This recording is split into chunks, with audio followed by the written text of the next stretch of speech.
আমার বেজমেন্টের গুলি তুই কপি করে তুই ক্ষতিপূরণটা খেয়ে দিবি না আপনার বেজমেন্টও দেখতে আমার উনি সিটির মেয়র, ওনার মেয়াদ শেষ। ওই প্রজেক্টটা কাজ শেষ করে বিল উঠাইয়া কাজ না দেখা বিল উঠাইতে পারবেন না, বিল উঠাইয়া লাস্ট মানিটা নিয়ে যাবেন আর কি। উনি যেভাবে বোল্ডোজার নিয়ে আসছেন মনে হচ্ছে যেন এখনই সব ভাঙে ফেলবে। তার দলবল নিয়ে এবং ইঞ্জিনিয়ারদের নিয়ে এইখানে এসে ভাঙা শুরু করছেন, যাতে হুট করে এবারে ভালো করতে না।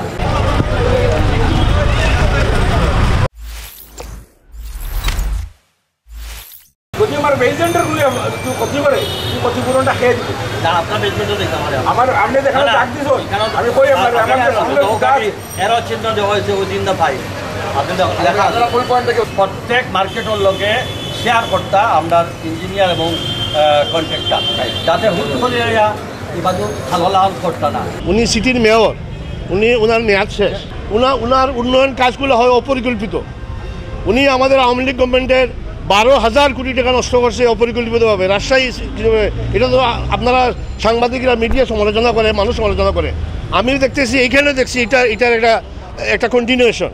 বিকজ মনে করেন যে পলাশ পর্যন্ত রাস্তা যদি ছুটে থাকে, এইখানে যদি ছুটে থাকে আর এখানে যদি বড় হয়ে যায় তো কোনো ফায়দা হবে? জনগণের কোনো লাভ হবে?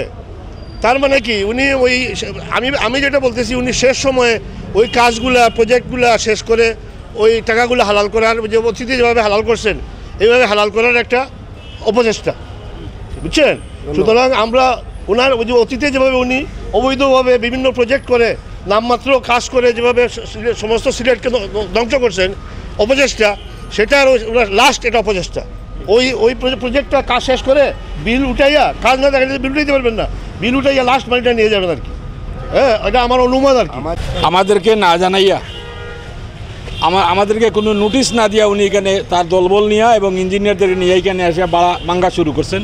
আমরা যখন জানতে পারলাম তখন আমাদের অন্যান্য সহসধিকাংশ আমরা এই উপস্থিত হইয়া আমরা মেয়র সাহেবের সাথে আমরা আলোচনায় লিপ্ত হইলাম। জানতে পারলাম যে জায়গাগুলো সরকারও অধিগ্রহণ করেছেন, কিন্তু অধিগ্রহণের কোনো নোটিশ আমাদের কাছে নাই।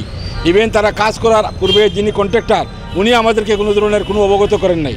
আপনি পলাশের এখানে ভাঙবেন নাই এবং বাড়ি মেনশনের এখানেও আপনি ভাঙবেন না, শুধু আমার বিল্ডিংয়ের সামনাটা আপনি ভেঙে নেবেন, এটা কোনো অবস্থাতে যুক্তিসঙ্গত হইতে পারে না। এই বিধায় উনাকে আমরা আপাতত উনার সাথে যে আলোচনা হয়েছে এই আলোচনাতে আমরা সন্তুষ্ট হয়েছি। তবে আমাদের অনেক কথাবার্তা রয়েছে, ভাঙবেন কিন্তু আপনি নির্দিষ্ট ইনসাফ ভিত্তিক আমাদের কোনো ক্ষতি না করে আপনি ভাঙার চেষ্টা করবেন। আমার সেই একই লাইনের ব্যক্তি, উনার জায়গাটা কীভাবে আমরা পকেটে ঢুকলাম, উনার বিল্ডিংটা আপনি ভাঙবেন না, বাড়ি মেনশনটাও আপনি ভাঙবেন না, মধ্যখানে এই জায়গাটা ভাঙিয়ে আপনার ফায়দা কতটুকু হবে এবং রাস্তা চলাচলের জন্য এটা রাস্তার কী বা হবে? এখানে কি কোনো আপনি স্ট্যান্ড বানানোর চেষ্টা করছেন না এখানে জনপথ এবং সড়ক জনপথের রাস্তা ক্লিয়ার করার জন্য করেন? যদি সড়ক ও জনপথের রাস্তা ক্লিয়ারের জন্য করেন তাহলে আপনি সকলের প্রতি সমানভাবে আপনি পলাশ থেকে ব্যাঙ্গে আপনি যেহেতু বলছেন 170 ফিট না কত ফিট আমি জানি না, গভর্নমেন্টের অধিগ্রহণ করছে রাস্তা বড় করার জন্য। যদি তাই হয় গভর্নমেন্টের আমরা স্বার্থে আমরা সাহায্য করব, তবে ইনসাফ ভিত্তিক যেন হয়, আমার প্রতি যেন কোনো ইনসাফ না করে। আর আপনি ওনার সাথে ইনসাফ করবেন, ওনার সাথে কি আপনাদের দরম মরম হয়েছে বা ইন্টারনাল কোনো সম্পর্ক আছে কিনা উই ডোন্ট নো, বাট আমরা চাই ইনসাফ ভিত্তিক আপনারা এগুলো ব্যাঙ্গে কাজ শুরু করবেন। জনস্বার্থে এটা করার জন্য আমরা অনুরোধ জানাচ্ছি। এটা ব্যক্তিগত জায়গা, এটা আমাদের দলিলের অংশ জায়গা, এটা গভর্নমেন্টের কোনো জায়গা না। এই জায়গা অধিগ্রহণ করছে, আমরা অধিগ্রহণের কোনো টাকাও পাই নাই এবং কোনো নোটিশও পাই নাই। এই মুহূর্তে যেটা আগে অধিগ্রহণ করছিল, যে দাগ দিছে, এই দাগের কোনো টাকা পয়সা আমরা পাই নাই। এই মুহূর্তে যিনি দাগ দিয়েছেন আরও 10 ফিট ওদিকে ভিতরে ঢুকছেন, এই দাগটা কতটুকু সঠিক, এই যে যারা ইঞ্জিনিয়ার, সড়ক ও জনপথের ইঞ্জিনিয়ার এবং সিটি কর্পোরেশন ইঞ্জিনিয়ার যৌথভাবে আগে যে অধিগ্রহণ করছিল, সেই অধিগ্রহণের সেই কাগজপত্র দেখে ঘাটাঘাটি করে ওনারা নিশ্চিত হন জায়গা কত ফুট পর্যন্ত এখানে ভিতরে ঢুকবেন। না নিশ্চিত হওয়া পর্যন্ত এই জায়গাটুকু না ভাঙ্গার জন্য আপনাদের মাধ্যমে এবং সিটি কর্পোরেশনের মেয়র মহোদয়কেও আমরা এটা জানাচ্ছি যে ইনসাফ ভিত্তিক যেন হয় এবং সরকারের অধিগ্রহণের সেই তার নিয়ম এবং নীতিমালা অনুসারে যতটুকু জায়গা আপনি অধিগ্রহণ করছেন, কত ফুট করেছেন, এই ফুটগুলা আপনি নিশ্চিত করে এরপরে ভাঙ্গা শুরু করবেন। হঠাৎ করে ওরা আমাদেরকে ভিডিও ফুটেজ পাঠালো যে মেয়র মহোদয় আসছেন, আইসা দাগটাক দেখতেছেন এবং ওদেরকে বলছেন যে কাজ এখানে এইভাবে করতে হবে না, কাজটা আরও এইদিকে নিয়ে আসতে হবে। এর পরক্ষণেই জানতে পারলাম যে কি যে বোল্ডোজার নিয়ে আসছেন। তখন স্বাভাবিক কারণেই তো মেয়র সাহেব তো আমাদের কেউ ছিলেন বা এখানের যে কাউন্সিলর যারা আছেন ওনারাও তো সবাই পরিচিত, তা ওনারা ভালো করতেন যে এখানে আসার পূর্বে যদি আমাদেরকে একটা ফোন দিতেন তাহলে হয়তো আমরা আসছে যেখানে যে ঘটনাটা এখানে গডসে যে তর্ক বিতর্ক যেটাই হয়েছে সেটি হয়তো হতো না। এখানে বসে আলাপ করে উনি যে কথা দিয়ে যেটা শেষ করে সমাধান দিয়ে গেছেন সেই সমাধানটা এই তর্ক বিতর্কের পূর্বেই কিন্তু হয়ে যেত। এখন কথা হচ্ছে উনি বলছেন যে ড্রেনের কাজ ঠিকই সিটি কর্পোরেশন করাচ্ছে, কিন্তু সড়ক ও জনপথ বিভাগ বলছে যে না, আপনারা এখানে ড্রেন করতেছেন, আমাদের জায়গা তো এইটুকু রয়ে গেছে। তাই যদি সত্যি হয়ে থাকে তাহলে উনি সিটি কর্পোরেশন, উনি তো সিলেটের জনগণের জন্য কাজ করতেছেন, জনস্বার্থে কাজ চলছে।